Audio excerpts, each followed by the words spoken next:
बोल विष्णु भगवान की जय। गजेंद्र मोक्ष।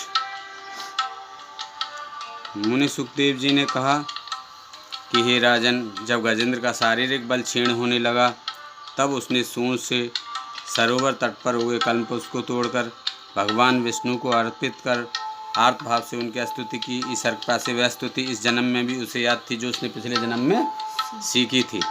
गजेंद्र ने मानसिक रूप से स्तुति की कि जिस हरि की चेतना से यह सारा विश्व चेतना में है, जो सर्वव्यापी और समर्थ है, उस आदि पुरुष भगवान को मैं स्मरण कर नमन करता हूँ। यह सृष्टि जिस प्रभु की कृपा से क्रियाशील है, जो अनेक नाम रूपों से व्याप्त होकर भी आसानी से दिखने में नहीं आता, जो सृष्टि के नियम उपनियम से परे है, उस ईश्वर की मैं शरण ग्रहण करता हूँ, जो विनाश रहित है, स्वेच्छा से ही चराचर जगत रचता है और कल्पांत में पुनः अपनी लीला समेट लेता है। निराकार होने के कारण वह ईश्वर दृष्टिगत नहीं होता, जो सभी को संभाव से देखता है, सबका कर्म साक्षी और चेतन रूप है। वह प्रभु इस मगर से मुझे मुक्त कराए। कालचक्र के कारण जब सृष्टि का अंत हो जाता है, सर्वत्र जल और अंधकार ही दिखलाई पड़ता है, तब उस प्रलयकालीन अंधकार से अलग, जो अपने ही दिव्य धाम, जो सर्वथा अनंत प्रकाशवान में है रहकर भी सभी तरफ प्रकाशशील है, वही ईश्वर मुझे ग्राह से त्रास दिलाए। जो ईश्वर नट की भांति नाना रूप धारण करता है, जिसको जानने के लिए ऋषि मुनिगण घोर तपस्या करते हैं, फिर भी उसे नहीं जान पाते, तब साधारण लोग भला उसे कैसे जान सकते हैं। विशिष्ट लीलाधारी वही ईश्वर मुझे ग्राह से मुक्त कराए। भगवान के कल्याणकारी रूप के दर्शन पाने के लिए सिद्धजन एकांत वन में ब्रह्मचर्य व्रत का पालन करते हुए तप क्रिया में लीन रहते हैं। उसी ईश्वर का मुझे अवलंबन है।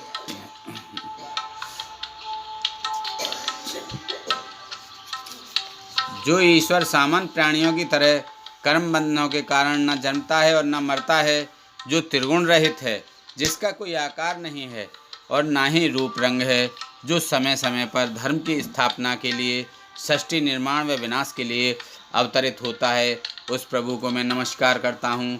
सर्वसमर्थ शक्ति संपन्न उस पार ब्रह्म परमात्मा को मैं नमस्कार करता हूँ, जो लीला रचने के लिए ही सांसारिक जीवों की तरह रंग रूप धारण करता है। उस ईश्वर को मैं बारंबार प्रणाम करता हूँ, जो स्वेच्छा से जन्म लेता है, सभी के कर्मों का साक्षी है, मन वाणी और मनोदेह से परे है। उस परम पिता परमात्मा को मैं नमस्कार करता हूँ। सतोगुणी विचार वाले ज्ञानी जन वैराग्यवती से जिस ईश्वर का हृदय आकाश में नित्य दर्शन करते हैं, जो मोक्ष देने वाला तथा सर्वथा मुक्त और आनंद रूप है, उस ईश्वर को मैं प्रणाम करता हूँ। सतगुण के कारण जो शांत स्वरूप है, रजोगुण के कारण जो विकराल रूप है, तमोगुण के कारण जो माया मोह में लिप्त है, जो सभी को समान दृष्टि से देखता है, जो आदि मध्य और अंत रूप है, उस ईश्वर को मैं प्रणाम करता हूँ। जो प्राणियों के गूढ़ रहस्यों को जानता है, जो सभी जीवों का स्वामी और काल रूप है, जो सबके हृदय में स्थित है, जो कारण रहित होने पर भी प्रकृति की रचना करता है, उस परम प्रभु को मैं बारंबार नमस्कार करता हूँ। 5 कर्मेंद्रियाँ, जीभ हाथ पैर मन मूत्रेंद्रिय, 5 ज्ञानेंद्रियाँ, नाक कान आँख जिह्वा त्वचा तथा इनके गुणों तथा रूप रस गंध स्पर्श शब्द आदि का जो जानकार है, जो चराचर जगत विद्या का कारण रूप है, ऐसे ईश्वर को मैं बारंबार प्रणाम करता हूँ। अखिल ब्रह्मांड का रचने वाला होकर भी जो रचना धर्म से अलग है, जो सभी वेद शास्त्रों का मूल है, ज्ञानी जनों द्वारा जिसका ध्यान किया जाता है, उस परमात्मा को मैं नमस्कार करता हूँ। जो ईश्वर त्रिगुणों में ज्ञानाग्नि है, इन्हीं गुणों में क्षोभ होने पर जिसकी सृष्टि कर्म की इच्छा जागृत होती है, जो आत्म तत्व के रूप में शास्त्रों से भी परे है, जिस ईश्वर को ज्ञानी जन हृदय रूपी आकाश में आत्मसात करते हैं, उस चेतन स्वरूप ईश्वर को मैं बारंबार नमन करता हूँ। जो मुझ शरणागत में अगस्त की अज्ञानता को दूर करने वाला और परम दया रूप है, जो निर्दोष है तथा सभी जीवों में अपने अंश रूप से विद्यमान है, उस शासनकर्ता अनंत हरि को मैं नमस्कार करता हूँ।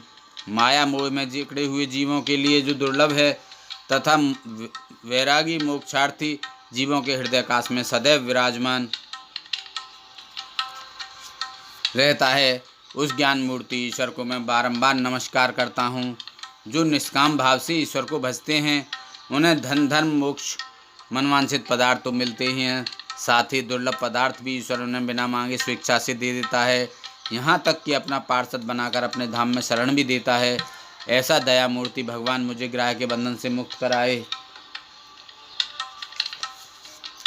जो प्राणी भगवान के परम भक्त हैं, जो ईश्वर शरण में हैं तथा सांसारिक सुख की कभी कामना नहीं करते, वे ईश्वर के कल्याणप्रद विचित्र चरित्र व गुणों को गाते हुए आनंद में ही लीन रहते हैं। जो क्षयहीन परम ब्रह्म स्वरूप हैं, ब्रह्मादि का भी जो शासक है और श्रद्धावानों के लिए सुगम व नास्ता वालों के लिए जो दुर्गम है, भक्ति द्वारा जो जानने योग्य है, जो मायावरण के कारण निकट होते हुए भी दूर जान पड़ता है, चर्म चक्षुओं द्वारा जिसके दर्शन नहीं होते, जो आदि पुरुष है तथा जिसका कभी विनाश नहीं होता, ऐसे प्रभु को मैं स्तुति करता हूँ। ब्रह्मादि समस्त देवता, वेद सृष्टि के सभी जीव जो विभिन्न नाम व रूपों से जाने जाते हैं, वे उसी ईश्वर के अंश मात्र हैं। जैसे अग्नि की लपटें सूर्य की किरणें वापस उन्हीं में विलीन हो जाती हैं, उसी प्रकार बुद्धि मन इंद्रियां शरीर आदि भी उस ईश्वर के अंश रूप होने से अंत समय में उसी में लीन हो जाते हैं। वह ईश्वर ना तो देवता है, न मानव है और न तिरंग योनि का प्राणी है, ना वह स्त्री है, ना वह पुरुष है, ना वह नपुंसक है, इस त्रिजगत का प्राणी भी नहीं है, ना ही वह गुण कर्म कारण है। इनके अलावा जो शेष बचता है वही भगवान का रूप है। ऐसे रूप वाला भगवान मुझे ग्रह के बंधन से मुक्त कराए। इस ग्रह के बंधन से मुक्त होने के बाद भी मैं जीवन नहीं चाहता, क्योंकि अज्ञानता से अवतरित इस देह में मेरा मोह नहीं है। हे प्रभु, मैं तो अज्ञानता से मुक्ति चाहता हूँ।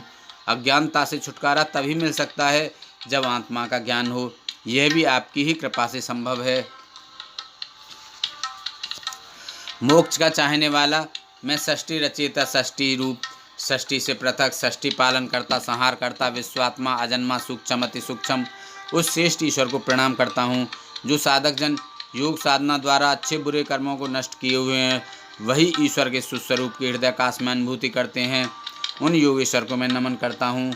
जिस ईश्वर के त्रिगुणों का वेग असहनीय है, जो सभी इंद्रियों का ग्रहणीय विषय है, जिन प्राणियों की इंद्रियां विषय भोगों में ही लिप्त हैं, उन्हें सत्य मार्ग कैसे मिल सकता है।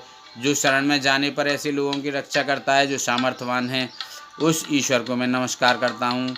जिस परमात्मा की माया जनित शक्ति से बुद्धि पर आवरण पड़ गया है, जिसकी माया से प्राणी अपने स्वरूप को नहीं जान पाता, उसी प्रभु की मैं शरण में हूँ। मुनि सुखदेव ने कहा कि हे राजन, गजेंद्र की पुकार सुनकर जब कोई भी देवता उसकी रक्षा के लिए उपस्थित नहीं हुआ, तब भगवान विष्णु हरि रूप से प्रकट हुए।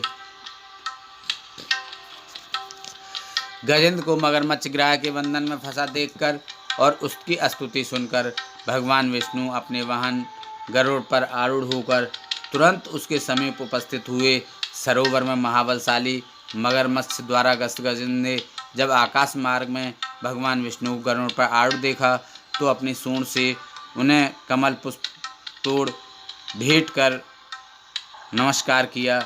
गजेंद्र को दीनावस्था में देखकर भगवान विष्णु गरुड़ की पीठ से उतरकर तुरंत सरोवर के समीप पहुंचकर गजेंद्र और ग्राह को सरोवर से बाहर निकाल लिया। फिर देखते ही देखते सुदर्शन चक्र से मगरमच्छ का मुख फाड़कर गजेंद्र को उससे मुक्त कराया। इसी गजेंद्र मुक्त समाप्त। बोले हरि ओम नमो नमः। बोल विष्णु भगवान की जय। ओम जय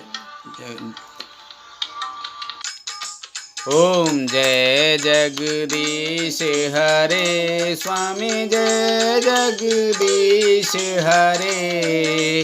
भक्त जनों के संकट, दास जनों के संकट क्षण में दूर करे।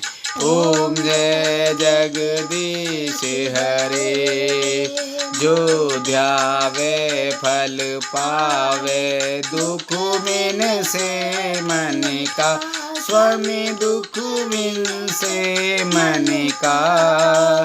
सुख संपत्ति घर आवे, सुख संपत्ति घर आवे।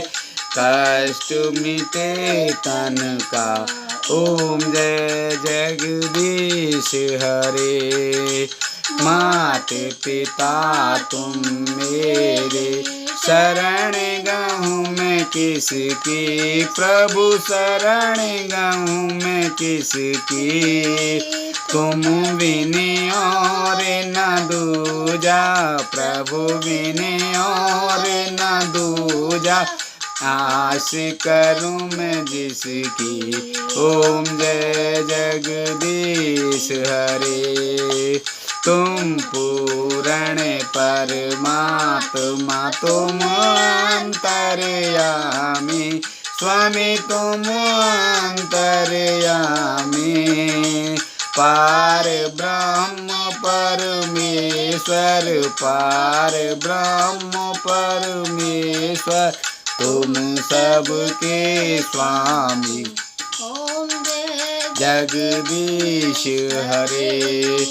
तुम करुणा के सागर, तुम पालन करता, स्वामी तुम पालन करता। मैं मूरख खल कामी, मैं सेवक तुम स्वामी, कृपा करो भरता। ओम जय जगदीश हरे। तुम हो एक अगोचर, सबके प्राणपति, स्वामी सबके प्राणपति। किस विध मिलूं दया में, किस विध मिलूं दया में, मैं से मैं कुमति। ओम जय जगदीश हरे। दीन बंदे दुख हरता, तुम ठाकुर मेरे, प्रभु तुम रक्षक मेरे। करुणा हस्त बढ़ाओ, करुणा हस्त बढ़ाओ, द्वारे पड़ा तेरे। ओम जय जगदीश हरे। विषय विकार मिटाओ, पाप हरो देवा, स्वामी कष्ट हरो देवा। सदा भक्ति बढ़ाओ, शैल और बुद्धि बढ़ाओ, संतन की सेवा। ओम जय जगदीश हरे। श्री जगदीश जी की आरती जो कोई नर गावे, स्वामी जो कोई नर गावे। कहते शिवानंद स्वामी, भजते हरि हर स्वामी, सुख दे फल पावे। ओम जय जगदीश हरे। जय जगदीश हरे। प्रभु जय जगदीश हरे। भक्त जनों के संकट, दास जनों के संकट, क्षण में दूर करे। ओम जय जगदीश हरे। जिस घर में हो आरती, चरण कमल चितलाय, तहाँ हरि वासा करे, ज्योति अनंत जगाए। सब कुछ दीना आपने, भेंट करूं क्या नाथ, नमस्कार की भेंट लो, जोड़ू दोनों हाथ। बोल विष्णु भगवान की जय, बोल लक्ष्मी माता की जय।